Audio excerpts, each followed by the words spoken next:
1998ஆம் ஆண்டு பிரதமரான நான் தொடர்ந்து 13 மாதங்கள் பதவி வகித்தேன். அந்த நாட்கள் ஒவ்வொன்றும் என் வாழ்நாளில் மறக்கவே முடியாத நாட்கள். அந்த 13 மாதங்களும் ஒவ்வொரு நாள் இரவிலும் காலையில் நான் பிரதமராக இருப்பேனா இல்லையா என்ற சந்தேகத்துடனேயே படுக்கைக்கு செல்வேன். அந்த 13 மாதங்கள் நான் அனுபவித்த கொடுமைகளை எமர்ஜென்சி காலத்தில் கூட அனுபவித்ததில்லை. இது 1999ஆம் ஆண்டு பிரதமராக இருந்த வாஜ்பேயி அந்த பதவியிலிருந்து விலகிய பிறகு கொடுத்த பேட்டியின் முக்கிய பகுதி. அந்த அளவுக்கு அந்த 13 மாதங்கள் என்னதான் நடந்தது? வாஜ்பேயிக்கும் ஜெயலலிதாவுக்கும் இடையிலான மோதலின் பின்னணி என்ன? ஏன் வாஜ்பேயி ஆட்சியை கவிழ்க்க விரும்பினார் ஜெயலலிதா?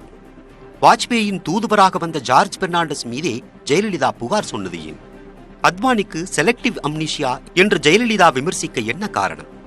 கருணாநிதி அரசை கலைக்குமாறு வாஜ்பேயை நிர்பந்தம் செய்தாரா ஜெயலலிதா? வாஜ்பேயி ஆட்சி கவிழ்ப்புக்கும் சுப்பிரமணியன் சுவாமிக்கும் என்ன சம்பந்தம்? இது போன்ற கேள்விகளுக்கு விடை தேடினால் வாஜ்பேயி என்ற ஆளுமையை பற்றியும் அவரது ஆட்சி எப்படி கவிழ்ந்தது என்பது பற்றியும் புரிந்து கொள்ளலாம்.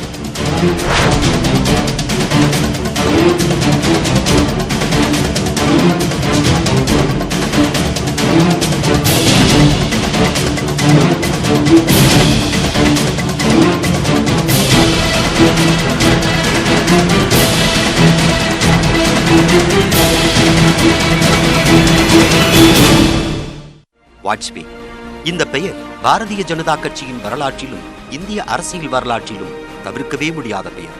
தனது கொள்கைகளுக்கு முற்றிலும் எதிரானவர்களையும் ஓரணியில் இணைத்து குறைந்தபட்ச செயல் திட்டங்களை வகுத்து ஆட்சி நடத்தியவர். சிறு வயதிலேயே RSS இயக்கத்தில் தீவிரமாக செயல்பட்டவர். காந்தி படுகொலையை தொடர்ந்து RSS இயக்கம் தடை செய்யப்பட்டது. அப்போது RSS சிந்தனைகளை உள்வாங்கிய ஷியா பிரசாத் முகர்ஜி பாரதிய ஜனசங்கம் என்ற அரசியல் கட்சியை தொடங்கினார். அப்போது முகர்ஜிக்கு வலு சேர்க்கும் விதமாக வாஜ்பேயும் அத்வானியும் வந்து சேர்ந்தனர். 1951 தொடங்கப்பட்ட பாரதிய ஜனசங்கம் தொடர்ச்சியாக தேர்தல்களை சந்தித்து வந்தது. RSS சித்தாந்தங்களையும் முழுமையாக உள்வாங்கிக் கொண்டு அதே சமயம் தேர்தல் அரசியலிலும் கோலோச்ச வேண்டும் என்பது பாரதிய ஜனசங்கத்தின் நோக்கம். அதனை புரிந்து கொண்டு கொள்கை, தேர்தல் என இரட்டை குதிரையிலும் வெற்றிகரமாக பயணித்தார் வாஜ்பேயி. நாடாளுமன்றத்தை பொறுத்தவரை 9 முறை மக்களவைக்கும் 2 முறை மாநிலங்களவைக்கும் தேர்ந்தெடுக்கப்பட்டிருக்கிறார். டெல்லி, மத்திய பிரதேசம், உத்தரப்பிரதேசம், குஜராத் என பல்வேறு மாநிலங்களிலிருந்தும் தேர்ந்தெடுக்கப்பட்ட வெகு சில ஆளுமைகளில் ஒருவர் வாஜ்பேயி. 70களின் மத்தியில் இந்தியாவுக்கு சொந்தமான கச்சத்தீவு இலங்கைக்கு தாரை பார்க்கப்பட்ட போது அன்றைய பிரதமர் இந்திரா காந்தியை கடுமையாக விமர்சித்து பேசினார் வாஜ்பேயி.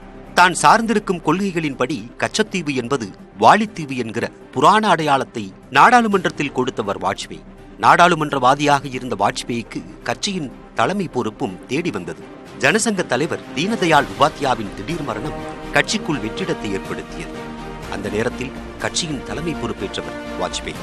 எமர்ஜென்சியின் போது இந்திரா காந்திக்கு எதிராக கடுமையாக போராடினார் வாஜ்பேயி. அந்த காலகட்டத்தில் சிறைவாசம் கண்ட ஜனசங்க தலைவர்களில் வாஜ்பேயி, அத்வானி போன்றவர்கள் மிக முக்கியமானவர்கள். பின்னர் ஜனசங்கம் ஜனதாவுடன் இணைந்து தேர்தலை சந்தித்தது. இணைந்து என்றால் ஜனதாவுடன் ஜனசங்கத்தை இணைத்து விட்டனர் வாஜ்பேயும் அத்வானியும். இந்த இணைப்பை சாத்தியப்படுத்தியது இந்திரா எதிர்ப்பு. 1977 தேர்தலில் ஜனதா கட்சி வெற்றி பெற்றது.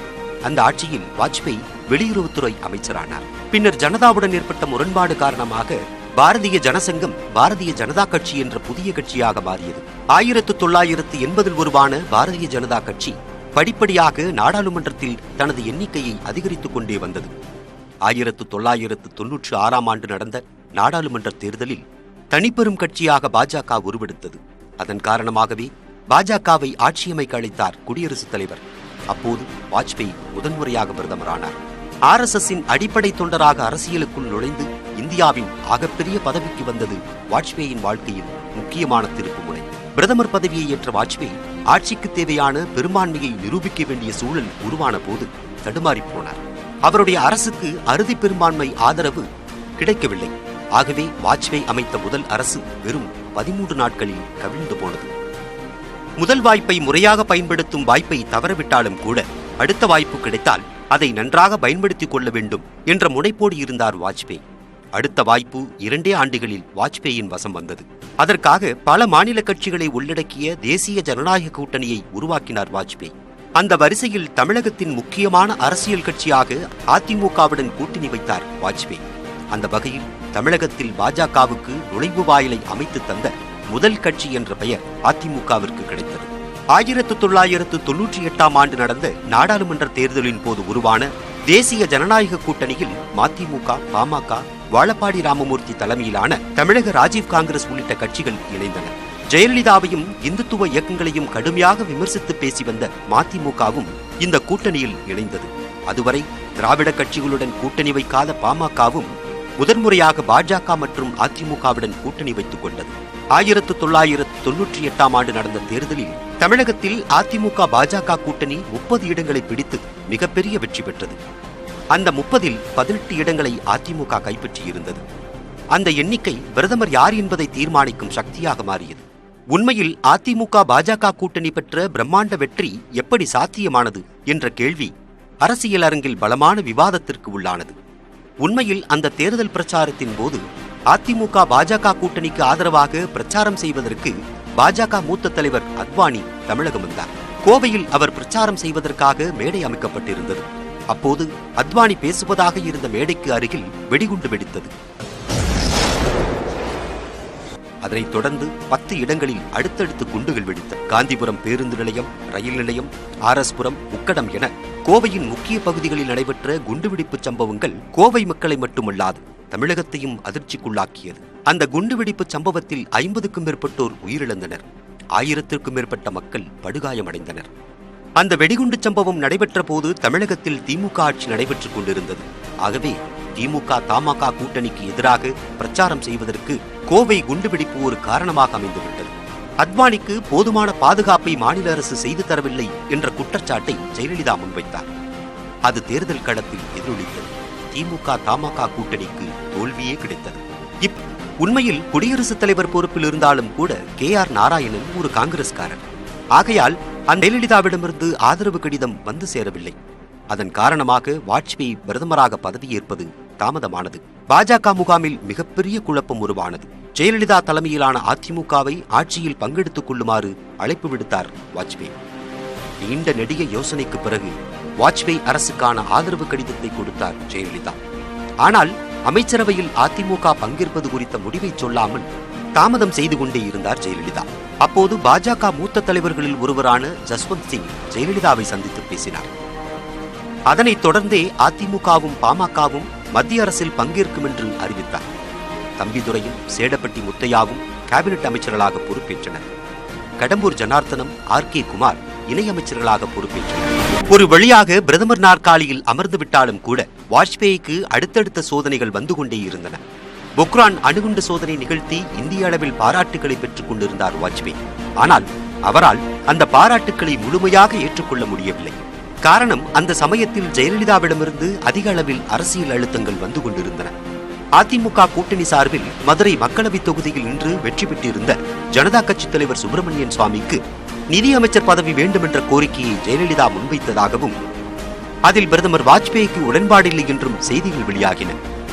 அதேபோல் தமிழக ராஜீவ் காங்கிரஸ் தலைவர் வாழப்பாடி ராமமூர்த்தியை மத்திய சட்டத்துறை அமைச்சராக்க வேண்டும் என்றும் ஜெயலலிதா கோரியதாக செய்திகள் கசிந்தன. இதுபோன்ற செய்திகள் வாஜ்பேயி ஜெயலலிதா இடையிலான கருத்து வேறுபாடுகளை அதிகரிக்கச் செய்தன. ஆட்சி அமைப்பதற்கு முன்பு வாஜ்பேயி அரசுக்கு நிபந்தனையற்ற ஆதரவு தருவதாக சொல்லிவிட்டு தற்போது பல்வேறு அழுத்தங்களை கொடுக்கிறாரே ஜெயலலிதா என்று பாஜக மூத்த தலைவர்கள் ஆதங்கப்பட்டனர். இந்த சூழலில்தான் சேடப்பட்டி முத்தையா மீதிருந்த ஊழல் குற்றச்சாட்டு காரணமாக அவர் அமைச்சரானது சர்ச்சைக்குள்ளானது. உடனடியாக அவரை பதவி விலகுமாறு கேட்டுக்கொண்டார் ஜெயலலிதா.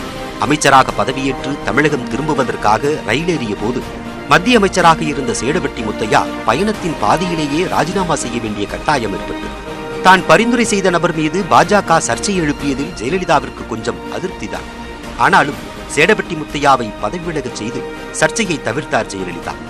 அதே சமயம் தன் கட்சியின் மீது ஊழல் குற்றம் சாட்டிய பாஜகவினர் மீது குற்றம் சாட்டுவதற்கான வாய்ப்பு வெகு விரைவிலேயே ஜெயலலிதாவிற்கு கிடைத்தது. மத்திய அமைச்சர்களாக இருந்த பூட்டா சிங், ராமகிருஷ்ண ஹெக்டே, ராம்ஜெத்மலானி ஆகியோர் மூவரையும் பதவி நீக்கம் செய்ய வேண்டும் என்று பிரதமர் வாஜ்பேயிக்கு நெருக்கடி தர தொடங்கினார் ஜெயலலிதா. இதனால் பிரதமர் வாஜ்பேயிக்கு சங்கடமான சூழல் ஏற்பட்டது. சேடப்பட்டி முத்தையாவை ஒரு பக்கத்திலும், பூட்டா சிங், ஹெக்டே, ஜெத்மலானி மூவரையும் இன்னொரு பக்கத்திலும் வைத்து பார்க்க பிரதமர் வாஜ்பாயால் முடியவில்லை. ஆனால் அந்த மூவரையும் பதவி நீக்கம் செய்தே தீர வேண்டும் என்று தொடர்ச்சியாக அழுத்தம் கொடுத்தார் ஜெயலலிதா. ஜெயலலிதாவின் கோரிக்கையை ஏற்கவும் முடியாமல் மறுக்கவும் முடியாமல் தடுமாறினார் பிரதமர் வாஜ்பேயி. இடைப்பட்ட காலங்களில் ஜெயலலிதாவை சமாதானப்படுத்த ஜஸ்வந்த் சிங், மத்திய அமைச்சர் ஜார்ஜ் பெர்னாண்டஸ் போன்றோர் வாஜ்பேயியின் தூதுவராக சென்னைக்கும் டெல்லிக்குமாக வருவதும் போவதுமாக இருந்தனர். ஒரு கட்டத்தில் மற்ற இருவரை வைத்துக் கொண்டு பூட்டா சிங்கை மட்டும் அமைச்சர் பதவியிலிருந்து நீக்கினார் பிரதமர் வாஜ்பேயி. அதன் மூலம் பிரச்சனை ஓய்ந்துவிட்டது. இனி ஜெயலலிதாவிடமிருந்து எந்த ஒரு நெருக்கடியும் வராது என்றுதான் பிரதமர் வாஜ்பேயி நம்பினார். ஆனால் அந்த நம்பிக்கை வெகுநேரம் நீடிக்கவில்லை. தமிழ்நாட்டில் விடுதலை புலிகளின் நடமாட்டம் அதிகரித்து விட்டது. அதன் காரணமாக சட்டம் ஒழுங்கு சீர்குலைந்து விட்டது. ஆகவே கருணாநிதி தலைமையிலான திமுக ஆட்சியை கலைக்க வேண்டும் என்று பிரதமர் வாஜ்பேயிக்கு அழுத்தம் கொடுக்க தொடங்கினார் ஜெயலலிதா. விடுதலை புலிகளின் நடமாட்டம் என்ற காரணத்தை சொல்லித்தான் 1991 ஆண்டிலும் திமுக அரசை கலைக்க பயன்படுத்தினார் ஜெயலலிதா. அப்போது அவருடைய கோரிக்கைக்கு வலு சேர்க்கும் விதமாக சுப்பிரமணியன் சுவாமி செயல்பட்டார். அதேபோல் இப்போதும் ஜெயலலிதாவிற்கு ஆதரவாகவே இருந்தார் சுப்பிரமணியன் சுவாமி. உண்மையில் எங்கள் கூட்டணி வெற்றி பெற்று வாஜ்பேயி பிரதமரானால் கருணாநிதி அரசை கலைக்கச் செய்வோம் என்று தேர்தல் பிரச்சாரத்தின் போதே அதிமுக மூத்த தலைவர்கள் ஒருவரான நாவலர் நெடுஞ்செழியன் பேசியிருந்தார். அதைத்தான் ஜெயலலிதா இப்போது கையில் எடுத்திருந்தார். ஜெயலலிதாவின் ஆட்சி கலைப்பு கோரிக்கைக்கு செவிசாய்க்காத பிரதமர் வாஜ்பேயி மீது ஜெயலலிதா கோபம் கொண்டார். பிரச்சனையை தீர்த்து வைக்க மத்திய அமைச்சர் ஜார்ஜ் பெர்னாண்டஸ் போயஸ் தோட்டத்திற்கு வந்து ஜெயலலிதாவை சந்தித்து பேசினார். பிரதமர் வாஜ்பேயிக்கு ஜெயலலிதா கொடுத்த அரசியல் அழுத்தம் அதிகரித்துக் கொண்டிருந்த சூழலில் வேறு வழி இல்லாமல் தமிழக அரசின் சட்டம் ஒழுங்கு செயல்பாடுகள் சரியாக இருக்கிறதா என்பதை கண்காணிக்க குழு அமைக்கப்பட்டது. ஜெயலலிதாவின் கோரிக்கைக்கு செவிசாய்க்கிறோம் என்று காட்டும் விதமாக அந்த குழு அமைக்கப்பட்டது என்கிற விமர்சனமும் எழுந்தது. ஆனால் அதன் பிறகு ஆட்சி கலைப்பு குறித்து எந்தவிதமான நடவடிக்கையையும் வாஜ்பேயி அரசு எடுக்கவில்லை. ஆகவே மத்திய அரசை பகிரங்கமாக விமர்சிக்க தொடங்கினார் ஜெயலலிதா. ஒரு கட்டத்தில் மத்திய உள்துறை அமைச்சர் அத்வானியிடமிருந்து காட்டமான எதிர்வினை வந்தது. எந்த ஒரு மாநில அரசையும் கலைக்கும் எண்ணம் மத்திய அரசுக்கு இல்லை, அதில் எங்களுக்கு உடன்பாடும் இல்லை என்றார் அத்வானி. அது ஜெயலலிதாவிற்கு தரப்பட்ட பதிலாகவே பார்க்கப்பட்டது. ஆத்திரமடைந்த ஜெயலலிதா அத்வானிக்கு செலக்டிவ் அம்னீசியா இருப்பதாக விமர்சித்தார். அத்வானிக்கு பல்வேறு விஷயங்கள் நினைவில் இருக்கின்றன, ஆனால் நாட்டு நலனில் அக்கறை இல்லை. நாட்டு நலன் சார்ந்த விஷயங்களில் செலக்டிவ் அம்னீசியா வந்தவர் போல பலவற்றை மறந்து விடுகிறார் என்றார் ஜெயலலிதா. அந்த விமர்சனத்துக்கு எதிர்வினையாற்றிய மத்திய அமைச்சர் பிரமோத் மகாஜன் அத்வானிக்கு ஜெயலலிதாவின் சான்றிதழ் தேவையில்லை என்றார். அந்த இடத்தில் பாஜக அதிமுக இடையிலான மோதல் உச்சத்தை தொட்டது. அதிமுக பாஜக இடையிலான சர்ச்சை அடுத்த கட்டத்திற்கு நகர்ந்தது. வாஜ்பேயிக்கும் ஜெயலலிதாவிற்கும் இடையிலான பனிப்போர் பகிரங்க போராக வெடித்தது. கிளைமாக்ஸை நெருங்கும் திரைப்படம் போல அரசியல் காட்சிகள் அதிவேகமாக நகர்ந்தன. அடுத்த அதிரடியாக அட்மிரல் விஷ்ணு பகவத்தை பதவி நீக்கம் செய்தது தொடர்பான சர்ச்சையில் மத்திய ராணுவ அமைச்சர் ஜார்ஜ் பெர்னாண்டஸ் பதவி விலக வேண்டும் என்று ஆவேசமாக பேசினார் ஜெயலலிதா. அதிர்ந்தே போனது வாஜ்பேயி அரசு. ஆம், வாஜ்பேயிக்கும் ஜெயலலிதாவிற்கும் இடையே சமாதான தூதுவராக செயல்பட்டு வந்த ஜார்ஜ் பெர்னாண்டஸையே பதவி விலகச் சொல்வார் ஜெயலலிதா என்று யாரும் எதிர்பார்த்திருக்கவில்லை. அந்த நேரத்தில் வாஜ்பேயி அரசின் அடித்தளத்தை ஆட்டம் காண வைக்கப் போகும் தேநீர் விருந்து ஒன்று ஏற்பாடானது. அந்த தேநீர் விருந்திற்கு ஏற்பாடு செய்தவர் ஜனதா கட்சி தலைவர் சுப்பிரமணியன் சுவாமி. அதில் கலந்து கொண்டவர்கள் ஜெயலலிதா உட்பட பாஜக அல்லாத கட்சிகள். குறிப்பாக சொல்ல வேண்டுமென்றால் காங்கிரஸ் தலைவர் சோனியா காந்தியே கலந்து கொண்டார். அந்த தேநீர் விருந்தில் ஜெயலலிதாவும் சோனியா காந்தியும் அருகருகே அமர்ந்து வெகுநேரம் பேசினார்கள். அப்படி என்ன பேசியிருப்பார்கள் என்பதை அன்றைய வார இதழ்களும் தினசரிகளும் போட்டி போட்டுக் கொண்டு அலசி ஆராய்ந்தன. அப்போது பேசிய ஜெயலலிதா அரசியல் பூகம்பம் ஒன்று வெடிக்கப் போகிறது என்று கூறி அதிர்வலைகளை கிளப்பினார். அதே வேகத்தில் 1999 ஏப்ரல் 14 அன்று குடியரசுத் தலைவர் KR நாராயணனை சந்தித்து வாஜ்பேயி அரசுக்கு அளித்து வந்த ஆதரவை வாபஸ் பெற்றார் Jayalalithaa. I have just handed over a letter to the president. நாடாளுமன்றத்தில் நம்பிக்கை வாக்கெடுப்பு நடத்தினார் பிரதமர் வாஜ்பேயி. அப்போது ஒரே ஒரு வாக்கு வித்தியாசத்தில் வாஜ்பேயி அரசு கவிழ்ந்தது. அந்த வாக்கெடுப்பில் வாஜ்பேயி அரசிற்கு தனது ஆதரவை கொடுத்திருந்தது திமுக. ஆனாலும் ஆட்சி தப்பவில்லை. இங்கே கவனிக்க வேண்டிய மற்றொரு செய்தி, அந்த வாக்கெடுப்பில் அதிமுக உறுப்பினர் சேடபட்டி முத்தையா தனது வாக்கை செலுத்த முடியவில்லை. தொழில்நுட்ப கோளாறு காரணமாக வாக்களிக்க முடியாத சூழல் ஏற்பட்டது. இருப்பினும் வாஜ்பேயி அரசிற்கு ஆதரவாக சேடபட்டி முத்தையா செயல்பட்டாரா என்ற சந்தேகம் ஜெயலலிதாவிற்கு ஏற்பட்டது.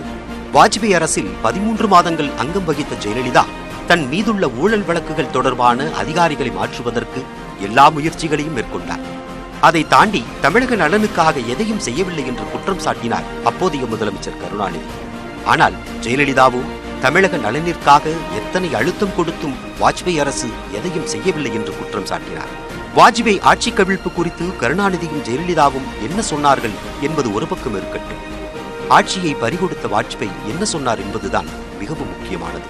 13 மாதங்களும் ஒவ்வொரு நாளும் இன்று இரவு ஆட்சி கவிழ்ந்து விடுமோ என்ற கலக்கத்தில் தான் தூங்கச் செல்வேன். ஆனால் ஆட்சி கவிழ்ந்த பிறகு இன்று நான் நிம்மதியாக தூங்கச் செல்வேன்.